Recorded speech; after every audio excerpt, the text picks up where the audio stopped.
Hello everyone and welcome to my Royal Family Today update channel. I hope everyone is having a wonderful day. Before we begin, please hit the subscribe button and give this video a thumbs up. William and Harry are unlikely to reunite because the only person who could heal the rift is Diana.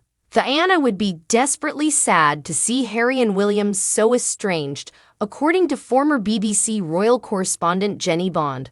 According to royal family specialist Jenny Bond, the schism between Prince Harry and William is unlikely to be repaired because Princess Diana was the only person who could sort things out.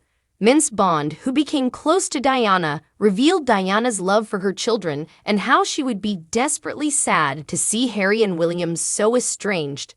Diana, according to the former BBC royal correspondent, was an absolutely devoted mother who would have tried to find some way to overcome their differences. Ms. Bond went on to say that Diana's sons meant the world to her, and that when she entered her drawing room, she was surrounded by portraits of the two brothers. I'm sure her greatest wish would be to hug her boys again and find some way of resolving the rift between them, the royal expert told Oak magazine. Diana was the one who could have made things right. On Saturday, the Princess of Wales would have turned 62. If she were still living, she might have spent the momentous day with those she loves.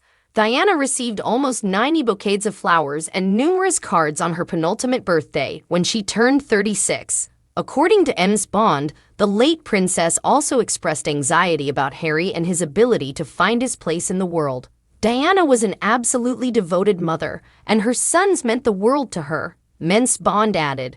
We were constantly surrounded by images of William and Harry when I met Queen at Kensington Palace and sat in her drawing room, and she was plainly proud of both of them.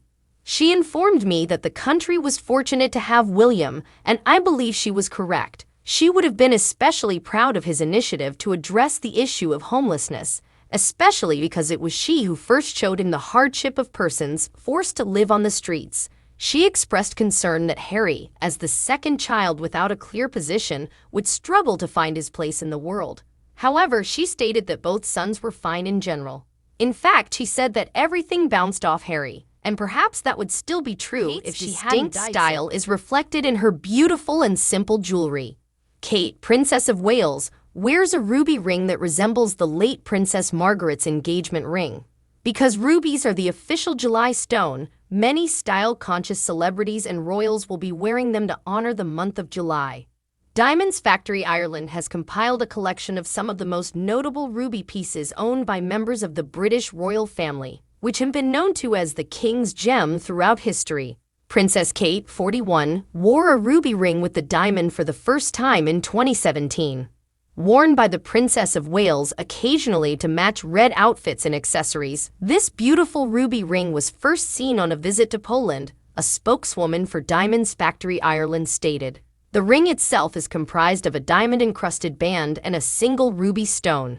The ring's elegance and simplicity set it apart from the regular items of jewelry worn by the royal family. Kate wore this ring in Poland with an Alexander McQueen white dress with a V neckline, bracelet-length sleeves, a knee-length skirt, and peplum detailing at the waist. It sold for £798 at the time. Kate's choice of a white dress with red accents was especially appropriate as it mirrored the colors of the Polish flag in the country she was visiting. Kate opted for Gianvito Rossi pumps in praline.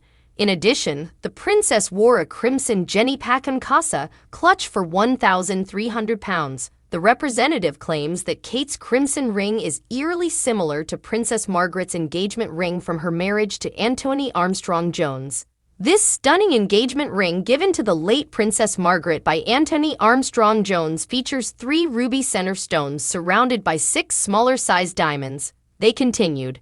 Anthony Armstrong-Jones was said to be heavily involved in the ring's design process. It's said Anthony drew significant inspiration from the late princess's middle name, Rose, wanting the ring to resemble the flower. Not only was the ring exceptional in that it had colored stones, both for its time and within the royal family, but it was also custom-made rather than bought or inherited.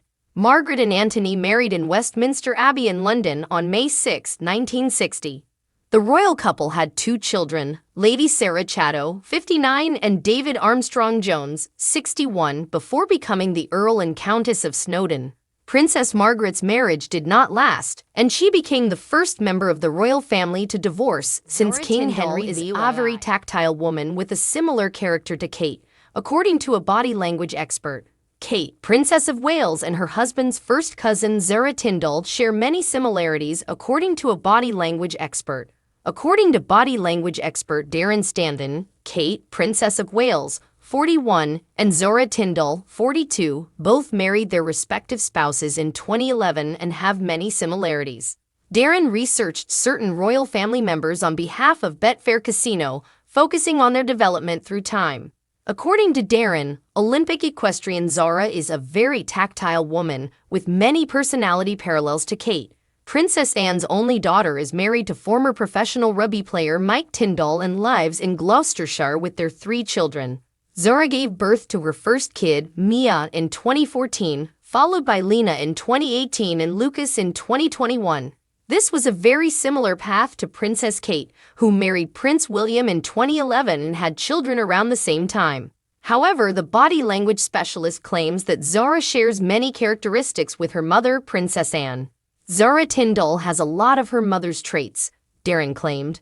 Zora always has a genuine smile and appears like she's genuinely happy to be there, whether she's traveling to Ascot or other official events where royals are present. Zora, like the Princess of Wales, has tactile general body language. She's a very tactile woman, just like Kate, Darren continued, so she'll often be seen holding hands with her husband Mike Tindall, hugging and kissing him in public. The body language expert revealed the main trait that Zora and Kate share, which they frequently display at Royal Ascot and religious events such as Christmas and Easter services. Generally, what you see is what you get with Zora, Darren said. Zora and Kate have a lot of similarities in their character qualities and gestures, with their sincerity being the most noticeable. Zora, unlike Kate, was born into the royal family and married the Prince of Wales in 2011. Kate's confidence has developed over the last 12 years, according to Darren. In the last few years, Kate has become so much more confident as an individual person. When she was on her own, she never used to stay at events for long. She was pretty quiet and introverted. However, we now see her attending gatherings on her own. She'll exit the van with a bodyguard and walk about with a confident demeanor. She also has a lot of amazing eye contact, which has been compared to the late Queen since she had fantastic eye contact. Kate carries her own force field with her. She also makes a lot of open palm movements, showing the flats of her hands, which is another sign of credibility. This is due to the fact that exposing or opening your hands is associated with honesty and truthfulness. Thanks for watching. If you like this video, so please don't forget to subscribe my channel and don't miss any update.